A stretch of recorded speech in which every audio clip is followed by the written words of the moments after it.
نحمده ونصلي على رسوله الكريم اما بعد فاعوذ باللہ من الشیطان الرجیم بسم اللہ الرحمن الرحیم السلام علیکم ورحمۃ اللہ وبرکاتہ۔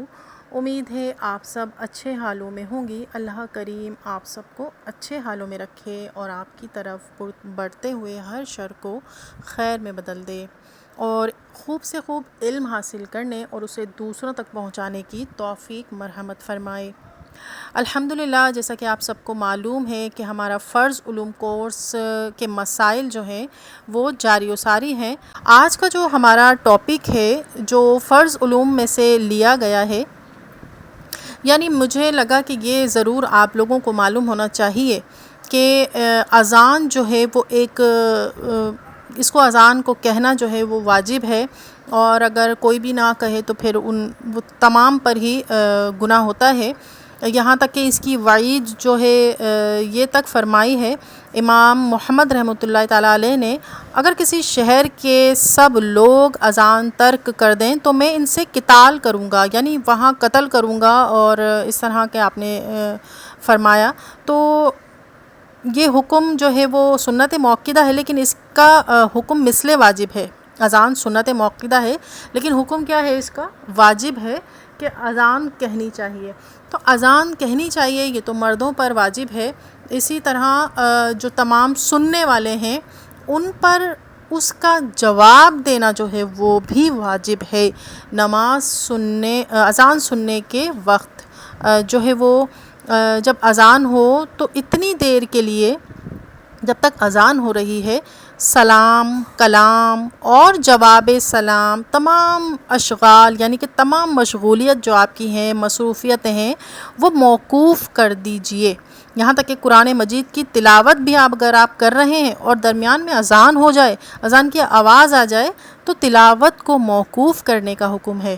اذان کو غور سے سنیں اور جواب دیں۔ یوں ہی اقامت میں جو اذان کے وقت باتوں میں مشغول رہے، اس پر معاذ اللہ خاتمہ برا ہونے کا خوف ہے۔ اقامت اذان کے بعد جو جماعت کھڑی کرنے سے پہلے جو اذان دی جاتی ہے اسے اقامت کہتے ہیں، اور وہ مردوں پر واجب ہے، عورتوں پر نہیں ہے۔ اگر چند اذانیں سنیں، اس کے بعد آپ کو یہ بتا دیا گیا ہے کہ جب بھی اذان ہو رہی ہو تو آپ خاموش رہیے۔ اپنی جتنی بھی مصروفیات ہیں، کوئی آ رہا ہے تو اس کو سلام کرنا، جواب دینا، تو سلام کا جواب دینا یا سلام کرنا، اور جتنی بھی مصروفیات ہیں سب کو موقوف کر کے غور سے جو ہے اذان کو سننا چاہیے اور اس کا جواب دینا چاہیے۔ اس پہ ہی فرمایا گیا ہے کہ اگر اذان کے وقت باتوں میں مشغول رہیں تو معاذ اللہ خاتمہ برا ہونے کا خوف ہے۔ اللہ کی پناہ، معاذ اللہ، اللہ پاک ہم سب کو برے خاتمے سے محفوظ فرمائے۔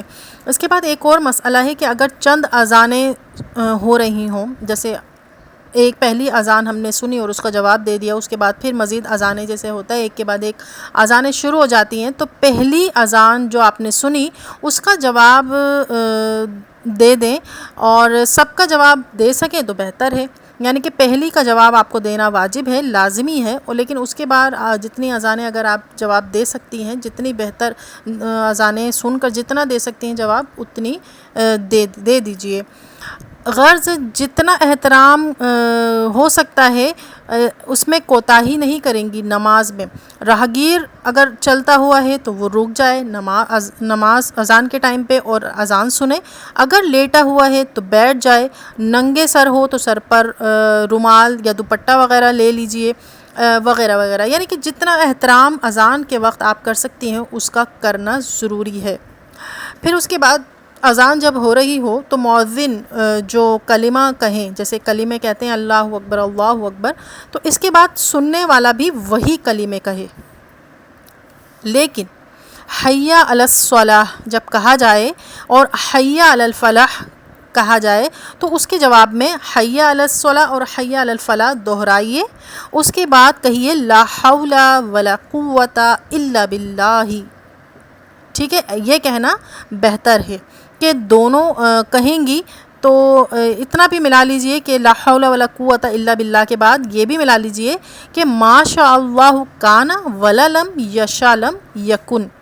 یعنی جو اللہ نے چاہا ہو اور جو نہ چاہا ہو، یہ اس کا ترجمہ۔ ان الفاظوں کو اپنے پاس نوٹ کر کے یاد کر لیجئے، اور جب حی علی الصلاۃ اور حی علی الفلاح کہا جائے تو ان کو دہرانے کے بعد یہ کلمات بھی ان کے ساتھ ملا لیجئے۔ اس کے بعد جب اذان ختم ہو جائے تو مؤذن اور سامعین درود شریف پڑھیں۔ درود شریف پڑھنے کے بعد پھر یہ دعا پڑھیں، جیسا کہ آپ سب کو معلوم ہے یہ دعا انشاءاللہ آپ سب کو یاد ہی ہوگی، لیکن اگر یاد نہ ہو تو اس کو یاد کر لیجئے، دیکھ کے پڑھیے۔ اللہم رب ہذہ الدعوۃ التامہ والصلاۃ القائمہ آتی سیدنا محمدا الوسیلۃ والفضیلۃ والدرجۃ الرفیعہ وبعثہ مقاما محمودا الذی وعدتہ وجعلنا فی شفاعتہ یوم القیامۃ انک لا تخلف المیعاد۔ اس کا ترجمہ ہے کہ اے اللہ، اس دعائے تام اور برپا ہونے والی نماز کے مالک، تو ہمارے سردار محمد صلی اللہ علیہ وآلہ وسلم کو وسیلہ اور فضیلت اور بلند درجہ عطا فرما، اور ان کو مقام محمود میں کھڑا کر جس کا تو نے وعدہ کیا ہے، اور ہمیں قیامت کے دن ان کی شفاعت نصیب فرما، بے شک تو وعدے کے خلاف نہیں کرتا۔ کتنی پیاری دعا ہے۔ تو ہر نماز کے بعد اگر ہم یہ دعا مانگے تو انشاءاللہ عز و جل کیوں کرنا ہماری دعاؤں کو سنے گا۔ اچھا، جب مؤذن کہے اللہ اکبر کہنے کے بعد اشہد ان لا الہ، مؤذن کہتے ہیں اسی طرح دہرائیے ان کو، ان کے آگے پیچھے کچھ نہیں پڑھنا، لیکن جب اشہد ان محمد رسول اللہ کہے تو اس کے بعد سننے والا درود شریف پڑھے، کوئی سا بھی درود شریف پڑھ لیجئے جو آپ کو یاد ہو، اور مستحب ہے کہ انگوٹھوں کو بوسہ دے کر آنکھوں سے لگا لے۔ درود شریف پڑھنے کے بعد انگوٹھوں کو بوسہ دے کر آنکھوں سے لگائیے اور کہیے قرۃ عینی بکا یا حبیبی یا رسول اللہ اللہم متعنی بالسمع والبصری۔ اس کا ترجمہ ہے یا رسول اللہ، سنیے اتنا خوب پیارا اس کا ترجمہ ہے کہ بس دل چاہے گا کہ اس کو پڑھتے رہیں۔ یا رسول اللہ، میری آنکھوں کی ٹھنڈک حضور سے ہے، اے اللہ سنوائی اور بینائی کے ساتھ مجھے متے کر۔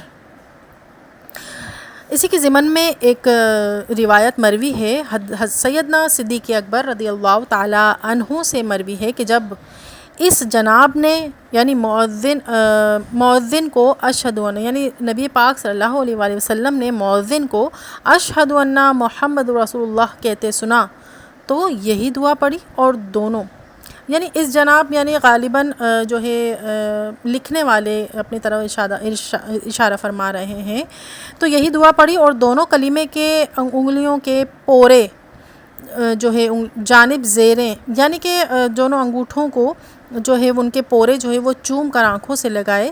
اس پر حضور اقدس صلی اللہ علیہ وآلہ وسلم، اچھا یہ جو ہے وہ سیدنا صدیق اکبر کے بارے میں ہے کہ آپ فرما رہے ہیں کہ میں نے جب مؤذن نے اذان دی تو اور اشہد ان محمد رسول اللہ کہا تو حضرت صدیق اکبر نے اپنے انگوٹھوں کے پورے جو تھے ان کو چوم کر آنکھوں سے لگا لیا، تو اس پر حضور اقدس صلی اللہ علیہ وآلہ وسلم نے فرمایا جو ایسا کرے جیسا میرے پیارے نے کیا، اس پر میری شفاعت حلال ہو گئی۔ تو دیکھیے کتنی پیاری فضیلت ہے اور کتنی پیاری حدیث ہے کہ جب ہم آنکھوں سے انگوٹھے چوم کر لگاتے ہیں تو ہمارے نبی پاک نے کتنا پیارا جو ہے ہمارے لیے یہ فرمایا ہے کہ جو ایسا کرے تو اس پر میری شفاعت حلال ہو جائے گی، اور آج تک یہ مسلمانوں میں معمول ہے کہ وہ ایسا کرتے ہیں کیونکہ یہ اتنی پیاری فضیلت ہے اس کی۔ اب اس زمانے میں جو وہابیہ حضرات ہیں اس پر سخت انکار کرتے ہیں، تو ان کو انکار کرنے دیجئے، اور مسلمانوں کو اس عمل محبت سے روکتے ہیں، کیونکہ یہ تو ہماری محبت ہے، ہم اپنی محبت میں ایسا کرتے ہیں، تو مسلمانوں کو چاہیے کہ ان کی نہ سنیں، ان سے بحث میں بھی نہ الجھیں، بس اپنے کام سے کام رکھیں۔ تو آج کا جو ہمارا موضوع تھا اذان اور اس کا جواب، انشاءاللہ آپ کے لیے یہ بھی کارآمد رہا ہوگا، آپ اس پر جو ہے وہ عمل کیجئے۔ کہتے ہیں کہ جو نماز اذان سنے اور اس کے ایک ایک لفظ کے بدلے میں جو ہے وہ نیکیاں ملتی ہیں۔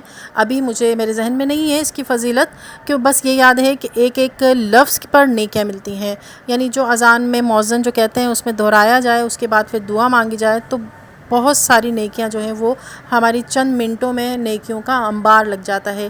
تو ضرور جواب دیجئے نماز کا، تھوڑا ٹائم لگتا ہے، لیکن اس تھوڑے ٹائم میں ہم پر بہت ساری نیکیاں ہماری جمع ہو جاتی ہیں۔ تو اللہ پاک ہم سب کو اذان اور اس کے جواب کی توفیق مرحمت فرمائے، اور اس کے ساتھ ساتھ ہمیں نمازی بنا دے، آمین یا رب العالمین۔ دعاؤں میں یاد رکھیے گا۔ السلام علیکم ورحمۃ اللہ وبرکاتہ۔